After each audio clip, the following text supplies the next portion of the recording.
Let's start with this problem. Find the mean, median, mode, and range of the following data set. Now, the first thing that I would recommend doing is arranging the numbers in increasing order. So the lowest number is 7, and we have 2 of them. After that, the next number is 10, and then 14, 15, 23, and 32. Now, to calculate the mean, what we need to do is we need to take the sum of the 7 numbers and divide it by the 7 numbers that are in the data set. So this is going to be 7 plus 7 plus 10 and so forth.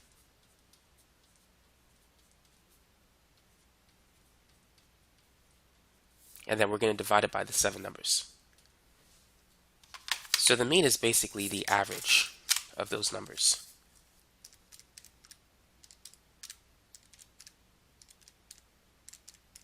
So the total sum that I got is 108. If you take 108 and divide it by 7, that's going to give you 15.4. I'm going to round it to 3. So it's approximately 15.43. So that is the mean. That's how you can find it. Now, what about the next thing? How can we find the median of this data set? The median is basically the middle number. So what I like to do is eliminate the first and the last number. And then working towards the middle, I'm going to eliminate the next 2 numbers until I'm left with the middle number. So as we could see in this example, the median is equal to 14. It's simply the middle number of the data set. Now, what about the mode? What is the mode in this problem? The mode is simply the number that occurs the most frequently. I think I said that wrong. It's basically the most frequent number in the data set. And notice that 7 appears twice in this data set. So 7 is the mode. Now what about the range? The range is simply the difference between the highest number and the lowest number. So it's going to be 32 minus 7, which is 25. And so now you know how to find the mean, median, mode, and range of a data set. Now let's move on to number 2. Now this is going to be a similar problem, but it's not exactly the same. As you can see, we have 8 numbers in our data set as opposed to the 7 that we had previously. So let's begin by putting these numbers in order. So the lowest number is 11, and then the next number is 15, and then we have 21, and then 37, 41, and 59. So let's begin by calculating the mean. So the mean, represented by the symbol x bar, is equal to the sum divided by the number of numbers in the data set. So let's add up the 8 numbers.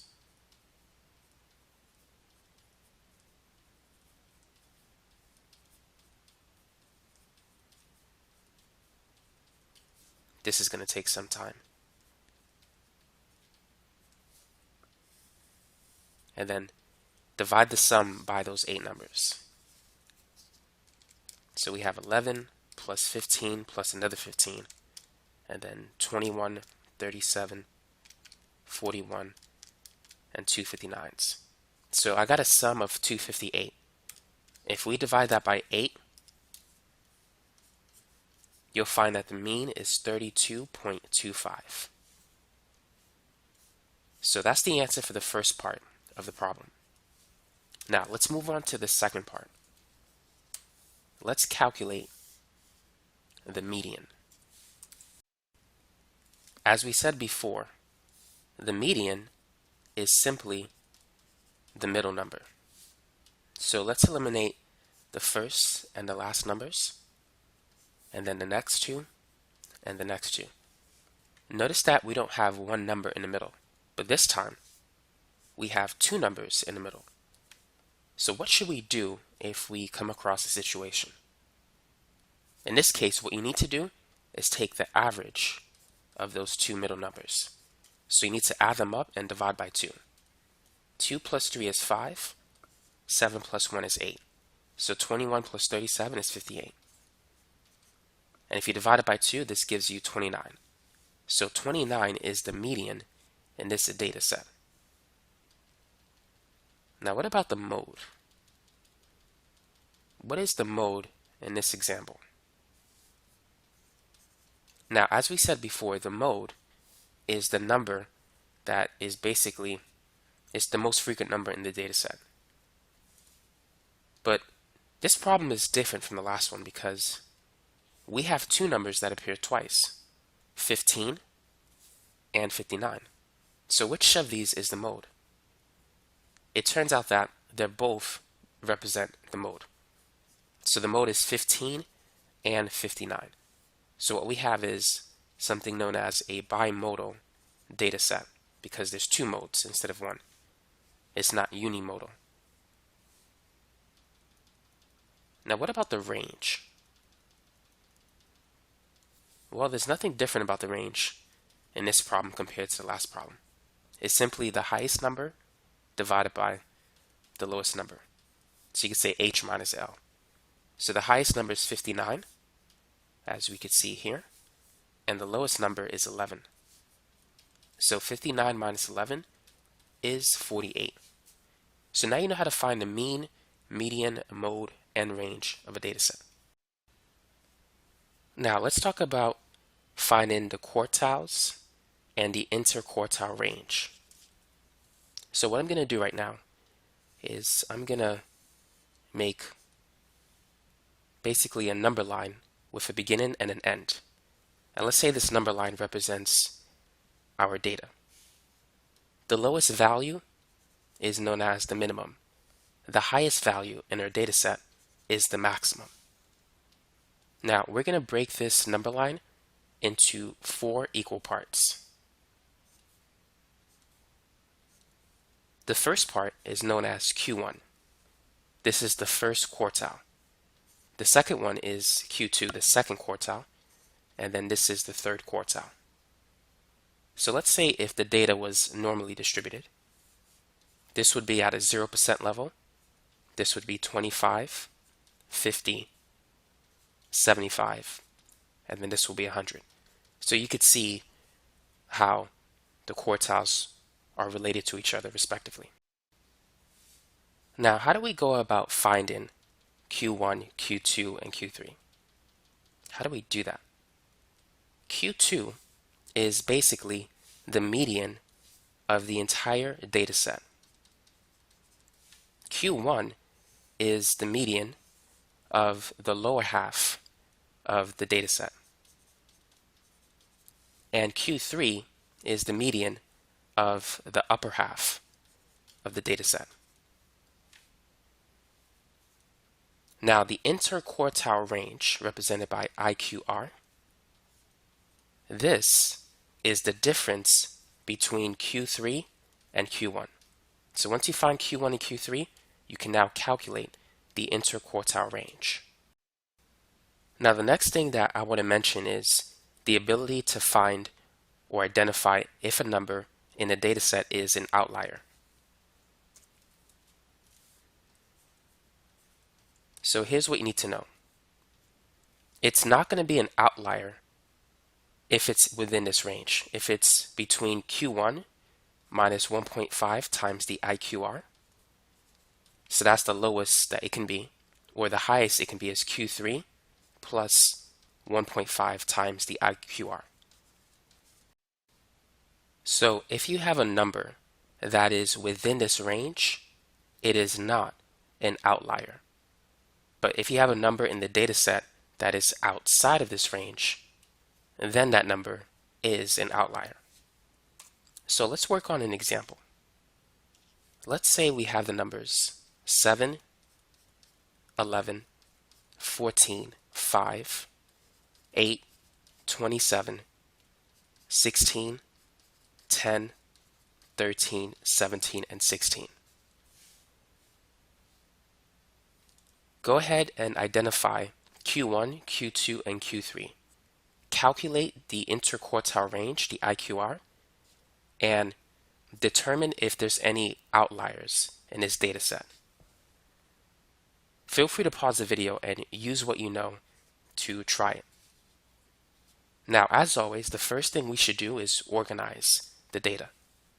The lowest number is 5, and then we have 7, 8, 10, 11. Perhaps it's best if we cross it off as we go along. And then the next number is 13, and then 14, 16, there's two 16s, and then the 17, and then 27. Now, what do you think is our next step in order to find the interquartile range and the three quartiles? What's our next step? The best thing to do at this point is to determine the median of the entire data set, which is going to be Q2. So we could eliminate the first two numbers, the first and the last number, and then the next two until we get a number in the middle. So notice that 13 is in the middle. So therefore 13 is going to be Q2. Now what I like to do is I'm going to get rid of this number for now. And I'm going to put a line between the left side and the right side. So I want to separate the lower half of the data set with the upper half of the data set.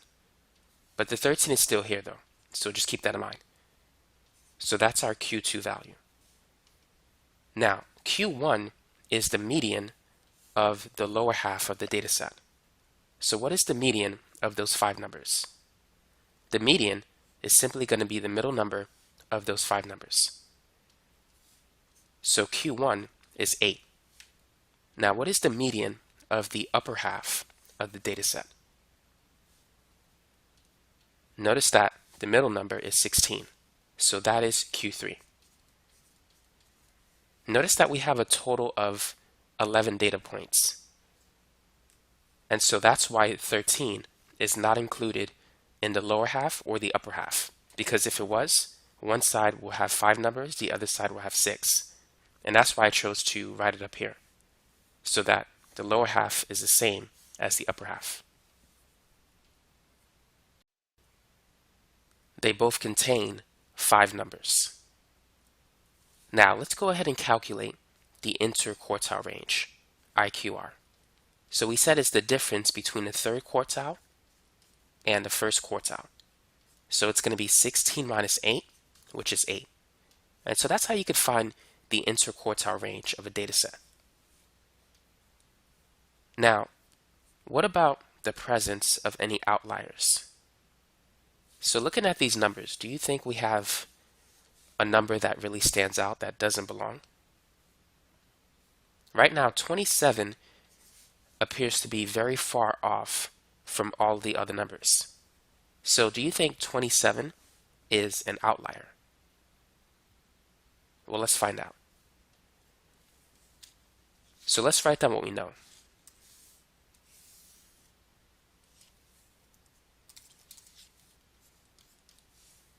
The presence of an outlier is based upon this range. It's Q1 minus 1.5 times the IQR to Q3 plus 1.5 times the IQR. So we know that Q1 is 8. And the interquartile range is also 8. Q3 is 16. So this is going to be 16 plus 1.5 times 8. What is 1.5 times 8? 1 times 8 is 8. 0.5 times 8 is 4. 8 plus 4 is 12. So this is going to be 8 minus 12. And this is 16 plus 12. Now 8 minus 12 is negative 4. And 16 plus 12 is 28. So now looking at what we have, is 27 an outlier based on its range. Because 27 is between -4 and 28, 27 is not an outlier. Now, if we had 29, that would be an outlier. So now you know how to determine if a point is an outlier within a range. Now let's talk about how we can create a box and whisker plot. The reason why we want to talk about this now is because it's related to the values of Q1, Q2, and Q3. So typically, a box and whisker plot looks something like this. Assuming if there's no outliers, this is going to be the lowest value. On the right, we're going to have the highest value, or the maximum. And then this line here represents the value of the first quartile, which is the 25th percentile. In the middle, we have Q2, the second quartile, which is the 50th percentile. And then this is Q3, the 75th percentile. And so that's the basic shape of a box and whisker plot. Now what about if we have an outlier? Let's say if we have one to the right. Then this will no longer be the maximum. The outlier is shown as a point. It's outside of the box and whisker plot. Now if it's on the left side, this will no longer be the minimum, and that will be the outlier there. So let's work on an example. Let's say we have the numbers 16, 18, 28, 13, 50, 31, 25, 22, and let's say another 18, 23, 29, 31, and 38. Actually, I wrote down 31 already. Let's make this 38. So we have 12 numbers.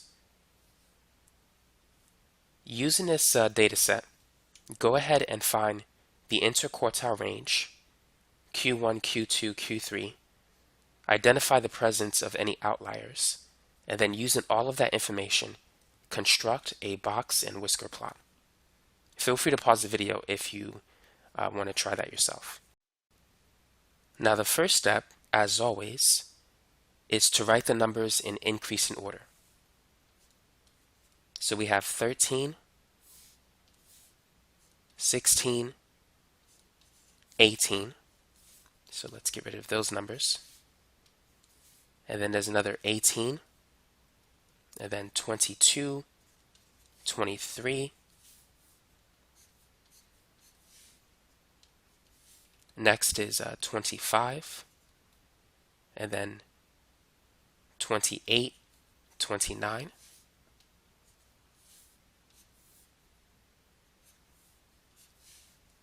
And then the last three are 31, 38, and 50. Now, what I like to do is break up the data into 4 quarters, or 4 sections. Now, because we have an even number of data points, we have a total of 12, we can put a line right in the middle. So now this is the lower half of the data set, and here we have the upper half. So let's determine the median for the entire data set. Because it's even, we can't just immediately identify the median. The median is going to be an average of these two numbers. If we eliminate the first two, and then the next two, and so forth, we will eventually get to these two numbers. So what is the median between, or what is the average between 23 and 25? So if you add up those two numbers and divide by 2, you're just going to get the midpoint of 23 and 25, which is 24. So 24 is the second quartile. This is the Q2 value. Now let's focus on the lower half of the data. What is the median of the lower half of the data? So notice that we have 6 data points in that section. And because it's even, the median is going to be an average of these two numbers. So let's put a line there. The average of 18 and 18 is 18. So that's our Q1 value. Now what about the median of the upper half of the data? So because we have 6 numbers here, we're going to put a line right in the middle. So we have 3 on the left, 3 on the right. And the median is simply going to be the average of these two numbers. The average of 29 and 31 is the number in the middle, which is 30. And so this is why I like to use these lines here. So now we have 3 numbers in each of the 4 sections of our data.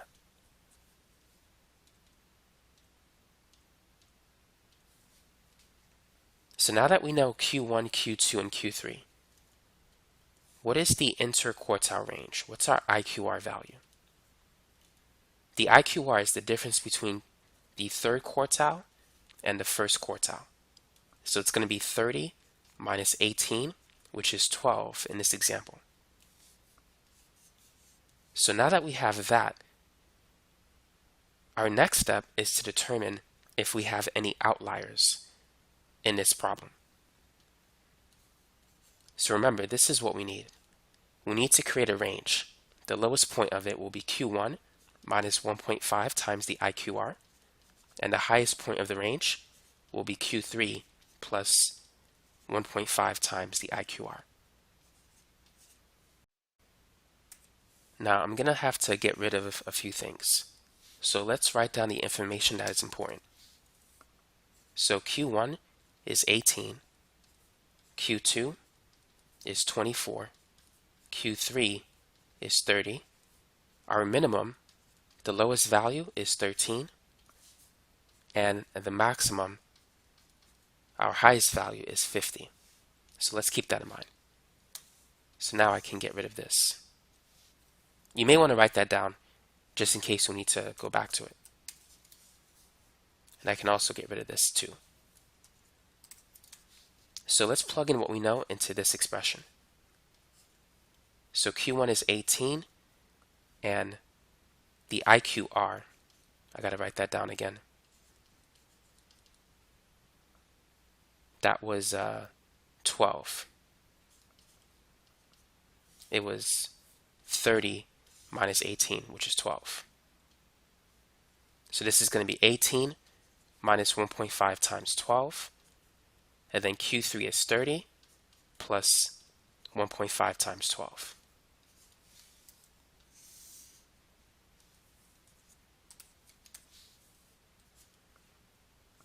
Now what is 1.5 times 12? So it's basically 12 plus half of 12, which is 6. 12 plus 6 is 18.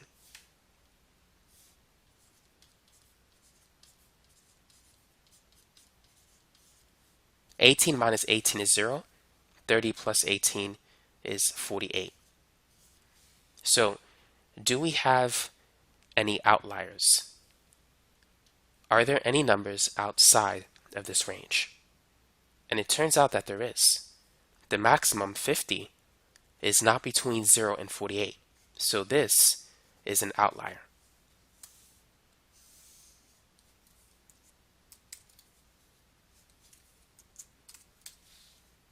Now going back to our original data, I'm just going to rewrite it so you could see everything.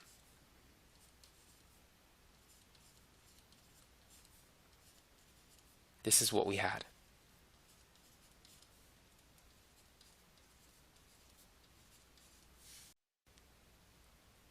So now at this point, let's go ahead and let's make a number line. So 0 is going to be our lowest point, and we're going to go up to 50. So let's go by tens.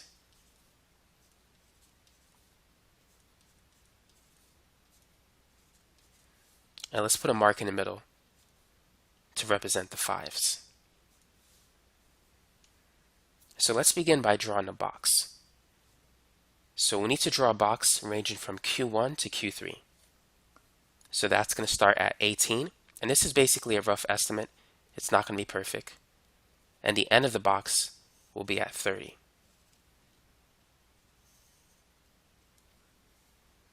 Now 13 is the minimum, which is approximately around that area. So that's the left side of the box. And 50 is the maximum, but that's an outlier. So we're going to just put a point at 50. 38 is the second highest, which is not an outlier. So that's going to be part of the box and whisker plot. And so 38 is in this region. So we're going to say it's over there. Now, Q1 is 18, Q3 is 30, but we also need to write where not Q4, but where Q2 is. Q2 is 24, which is around here. So this is Q1, that's 18, Q2, and Q3. So the length of the box represents the interquartile range, which is 12. That's 30 minus 18. And so here is the minimum, and this is the maximum, which is the outlier. But that's how you can construct a box and whisker plot given a data set. Now the next topic we need to talk about is skewness. So let's say we have this representation of our data. And notice that it is symmetrical. This line represents the median. And if you have a data that is perfectly symmetrical, the mean, this is the sample mean, it's going to be equal to the median. Now, the box and whisker plot will look something like this. Q2 is going to be right in the middle of Q1 and Q3. So notice that the box plot is evenly distributed.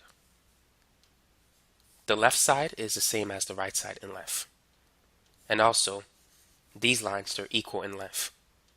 So that represents a symmetric distribution. Now, what if it's not symmetrically distributed? What's going to happen in that case?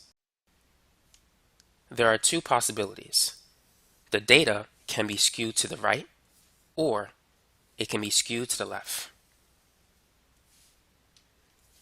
So which one would you say this particular shape represents? Would you say it's skewed to the right or skewed to the left? Notice that we have a tail that extends towards the right. So this particular data, or this graph, we could say that it's skewed to the right. Now, what is the relationship between the sample mean and the median in this case? So the median, the middle portion of the data, will be somewhere in this region, and the sample mean will be to the right of the median, since it's skewed to the right. So the mean will be greater than the median in this case. By the way, whenever you have a shape that's skewed to the right, some textbooks will refer this as a positive skew. And it makes sense because positive numbers on a number line will be on the right side. Now, you need to be familiar with the box and whisker plots for this type of distribution.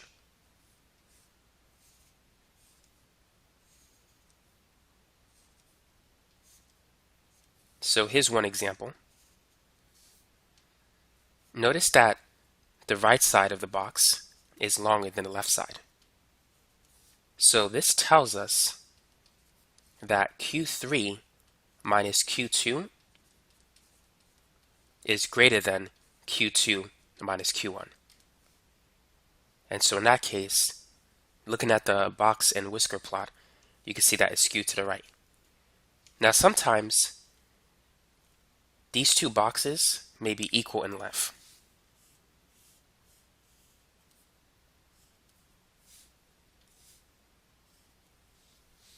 Nevertheless, this side might be longer than this side.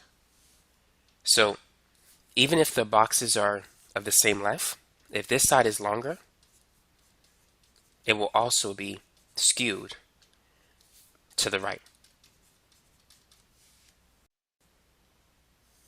Now what about if it's skewed to the left? In this case, the graph is going to look something like this. Let me try that again. So notice that the tail is on the left side.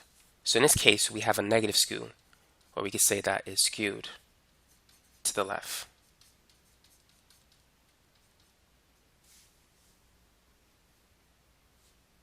Now the median will be somewhere in this region, and the mean is going to be to the left of the median, since it's skewed to the left. So the sample mean is less than the median. Now, how can we represent this using a box plot? Well, here's one possibility. So in this case, Q2 will be closer to Q3 in the box plot. So as you can see, the left side is longer than the right side.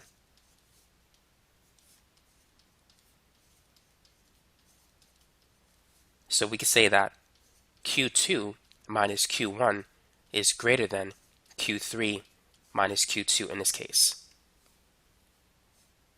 Now, if the boxes are equal in length, you can also tell that we have a negative skew if the left side of the box plot is longer than the right side. So that's another indication that the data is skewed to the left. Now, there's some other things that you need to know if you're going to take a statistics course. And you need to be able to create a dot plot. So let's say if you have the numbers 5, 8, 3, 7, 1, 5, 3, 2, 3, 3, 8, 5. With this information, how can we construct a dot plot? Well, we can begin by drawing a number line. So let's say this is 0, 1, 2, 3, 4, and so forth. We could stop at 8 since 8 is the highest number. Now the first number is a 5. So all we need to do is draw a dot above the number 5. And then let's put the dots one at a time. So the next number is an 8. So we're going to draw a dot at 8. And then it's a 3. So let's put the dot there. Next we have a 7. And then it's a 1. And then a 5. So notice that we have a second 5. All we need to do is draw another dot above the first one. And then it's a 3, 2, and then another 3, and another 1, and then 8, and then 5. So that's how you can make a dot plot. Now, using this dot plot, which number is the mode? What would you say? Now, if you recall, the mode is the number in the dataset that occurs most frequently. So in this case, it's the number with the most dots. So the mode for this dataset is 3. By the way, if you haven't done so already, don't forget to subscribe to this channel and click on that notification bell. Now let's talk about how we can make a stem and leaf plot. So let's say we have the numbers 4, 9, 13, 13, 17, 21, 36, 38, let's say another 38, and then 56. How can we make a stem and leaf plot with this data? So the first thing we need to do is we need to write 2 columns. On the left, it's going to be the stem, and on the right, the leaf. So the first number is 4. So for the stem, we're going to write 0. And for the leaf, we're going to put 4. The next one is 9. So we're going to write or represent 9 as 0, 9. So we have 0 on the left, and then we're going to put 9 on the right. The next number is 13. So the first digit is a 1. The second digit we're going to put in the second column. Now we have another 13. So all we got to do is add another 3. Now for 17, we need 1 and 7. We already have the 1, but we need to write the 7 to the right side. Now for 21, we need to put a 2 in the stem column, a 1 in the leaf column. Next we have 36, so we need a 3 in the stem column, a 6 in the leaf column. Now notice that we have 3 38s, so we got to add 3 8s to the leaf column. And finally, 56. Now we don't have anything in the 40s, so we're going to write a 4, but we're not going to put anything here. For 56, we're going to write a 5 in the stem column and a 6 in the leaf column. And so that's how you can make a stem and leaf plot. Now it's always good to have a key. So we could say that 2, 1 represents 21. So if someone looks at the stem or leaf plot, they know what you mean. Let's try another example. So let's say we have the numbers 56, actually let's say 78, 85, 89, 92, 106, 107, and 119. Go ahead and make a stem and leaf plot with those numbers.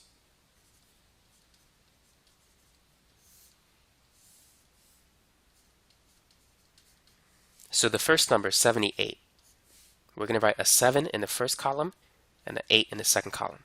Next we have 85 and 89. So we're going to put an 8 for the first digit and then 5 and 9 for the second. And then it's 92, so we're going to write 9 and 2.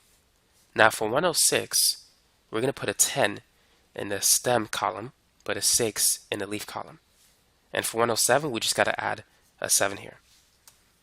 And there's usually no commas, so let's get rid of that. And then finally for 119, we're going to write 11 in the stem plot and 9 in the leaf column. And so, for example, this will be our key. So this represents 92, and this would represent 106. Because sometimes you could have decimal values. For instance, let's say if we have 1.2, 1.6, 1.8, 2.1, 2.3, 2.3, and 2.5. We can construct this stem and leaf plot like this.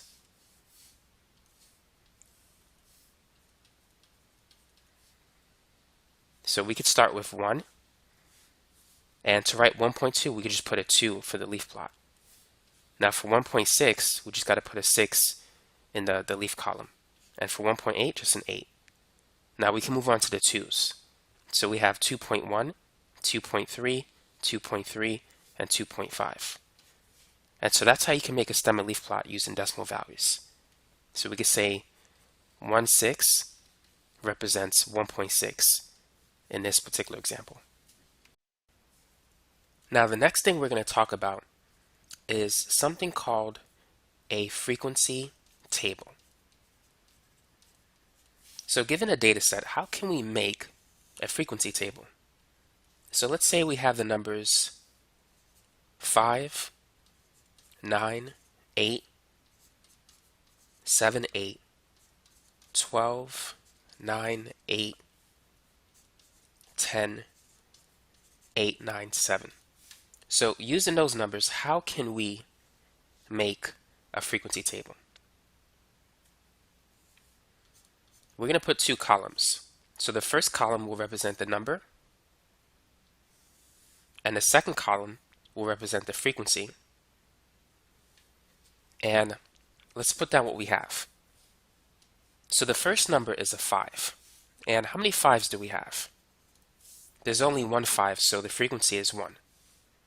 The next number is a 7. And notice that we have 2 7s, so the frequency is 2. Next is 8. We have a total of 4 8s, so that gives us a frequency of 4. After that we have 9, and I've spotted 3 9s,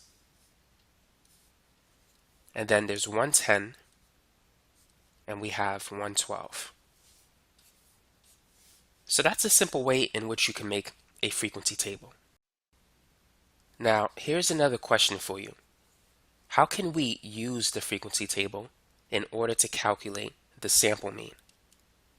How can we calculate the average instead of just adding all of those numbers up and dividing by the number of data points in a set? Let's add another column, and we're going to call this the sum. Now, we have 1 5, so 5 times 1 is 5. We have 2 7s. If you add up 7 and 7, you get 14. We have 4 8s. 8 times 4 is 32. Or if you add 8 4 times, you get 32. 9 times 3 is 27.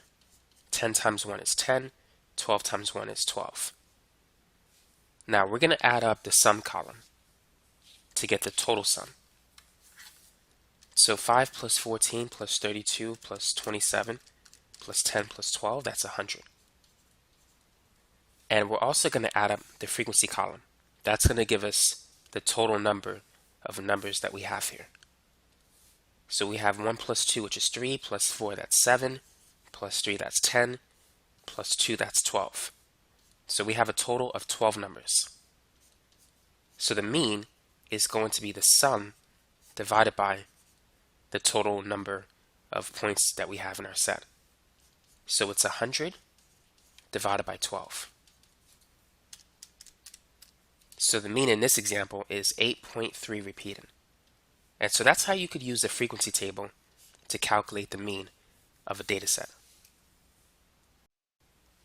Now the next thing that you need to know how to do is how to create a histogram. A histogram looks like a bar graph. But unlike a bar graph, a histogram has its bars connected to each other. So here's an example of a histogram on the left side.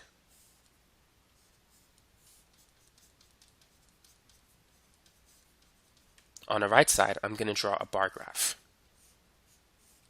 So this would be a bar graph. So as you can see, they're very similar, but the bars in a histogram, they're adjacent to each other. There's no space in between. But how do we go about taking a data set and making a histogram? So let's say we have the test scores of students in a typical class. Let's say the test scores are 65, 72, 93, 68, 76, 98, let's say 84, 85, 79, 88, 90, 82, 83, 87, and 78.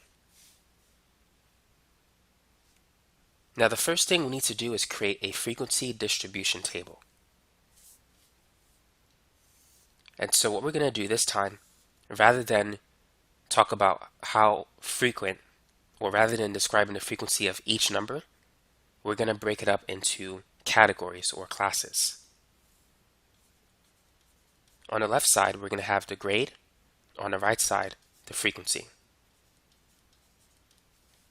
Now, I'm going to categorize the grades in levels of 10.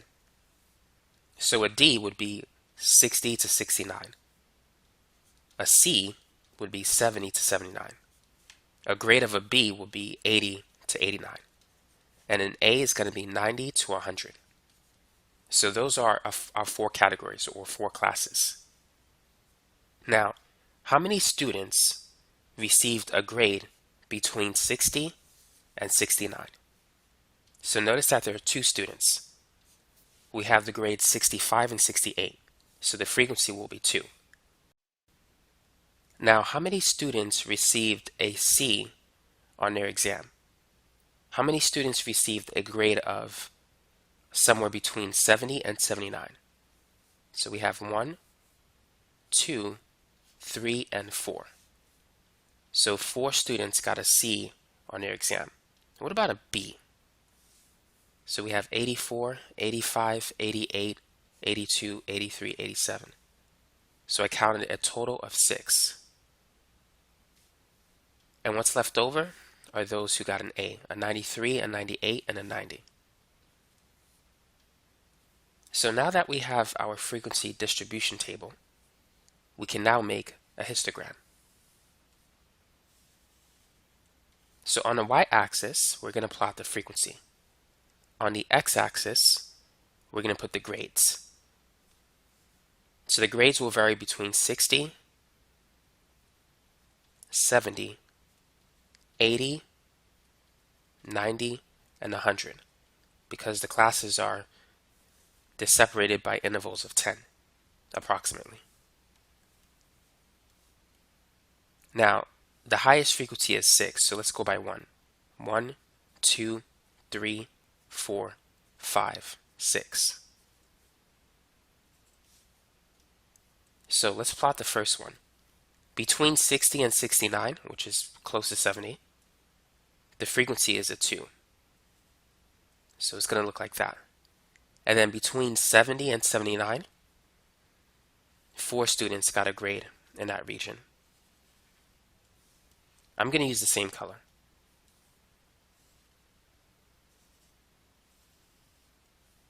And between 80 and 89, 6 students fall in that category. And between 90 and 100, only 3 students received an A. So let's put the grade. So this is a D. 2 students got a D. 4 students got a C. And 6 students received a B. And 3 students received an A. So that's how you can create a histogram from a data set like this using a frequency distribution table. Now, there's something else that we need to go over, and that is making a table with the frequency, the relative frequency, and also the cumulative relative frequency. So let's say we have the numbers 2, 3, 5, 3, 6, 8, 7, 8, 3, 3, 5, 3, 7, 3, 8, 5, 2, 7, 8, 3. So we're going to have 4 columns. The first column is going to be the value. The second column will be the frequency. The third column is going to be the relative frequency. And the last one is going to be the cumulative relative frequency. So the lowest value that we have in our list is 2. And notice that we have 2 2's. So the frequency for that number is 2. Next, we have a 3. And we have 1, 2, 3, 4, 5, 6, 7 3's. So that's the frequency. The next number in the list is 5. We have 1, 2, 3 5's. Now we only have 1 6, which is here. Next is a 7, and there's 1, 2, 3 7's. And I need to extend this list. And then finally we have some 8's. 1, 2, 3, 4 8's. Now let's take the sum of the frequency column. So if we add these numbers, 2 plus 7 is 9, plus 3 that's 12, plus 1 is 13, plus 3 is 16, plus 4 is 20. So we have a total of 20 numbers in our set. Now how do we calculate the relative frequency? So for the first entry in that column, take the frequency and divide it by the total number of numbers that you have in the data set. So the relative frequency is basically the frequency divided by n. So for the first one, it's going to be 2 over 20, which is 1 out of 10, and so that's 0.10. For this one, it's going to be 7 divided by 20, which is 0.35. And for the next one, it's 3 divided by 20, which is 0.15. And then it's 1 divided by 20, that's 0.05. 3 over 20 is 0.15 again, and then 4 out of 20 is 0.20. Now, if you add up all of these numbers, you should get 1. And next, we have the cumulative relative frequency. So we're going to start with 0.10, and then we're going to add these two numbers. 0.10 plus 0.35 is 0.45. Now, 0.45 plus 0.15, that's 0.60. And then if we add 0.60 and 0.05, that's going to be 0.65. And then add in those two numbers, that's going to give us 0.80. And then 0.80 plus 0.20 will give us 1. So that's how you can complete the cumulative relative frequency table given a data set. Now, let's talk about how we could use this information. Using this table, what is the value of the 60th percentile? What would you say? So what we need to do is look at the cumulative relative frequency. So the 60th percentile will end here. Now notice that it's exactly 0.60, which corresponds to 60%. To find the 60th percentile, you need to average these two values. So you have to do 5 plus 6 divided by 2. The average of 5 and 6 is 5.5. And so that's going to be the 60th percentile. Now what about the 80th percentile? So notice that we have exactly 0.8 in the cumulative relative frequency column. So what we're going to do is we're going to average these two numbers. The average of 7 and 8 is 7.5. Now what if it's not listed in the cumulative relative frequency table? For instance, let's say if we have, or if we want to find the 20th percentile. What value corresponds to that? Now the 20th percentile is between 0.10 and 0.45. It's important to understand that after 0.10, you're going to exceed the value of 2. You're going to go into the 3s. And after 0.45, you're going to move from the 3s to the 5s. So the 20th percentile, because it's more than 2, but less than 3, it's going to be 3. There's no numbers in between here if you look at the data that we have. So the 20th percentile is going to fall in this number. To explain it better, it's important to understand that between 0 and 0.10, the value is 2. Between 0.10 and 0.45, the value is 3. Now, if your percentile falls between 0.45 and 0.60, not including 0.45 and 0.60, but if it's between those numbers, then it's going to be 5. It's going to be 6 if it's between 0.60 and 0.65. And it's going to be 7 if it's between 0.65 and 0.8. So let's say if we want to determine the 75th percentile. The 75th percentile is between 0.65 and 0.8. So because it's more than 0.65, we're not going to have the value 6. We're going to get 7. So that's going to be the 75th percentile. Now, let me help you to see this visually so that it makes more sense. Let's begin by arranging the numbers in increasing order. So we have 2 2s. We have a total of 7 3s. And we have 3 5s, 1 6, 3 7s, and 4 8s. Now I'm writing these in pairs of 2s, and you'll see why. We have a total of 20 numbers, and if you take 20 and divide it by 2, you're going to get 10 equal parts. So this is going to be the 10th percentile. Let me put that in a different color. So here's the 10th percentile, the 20th percentile, the 30th, and so forth.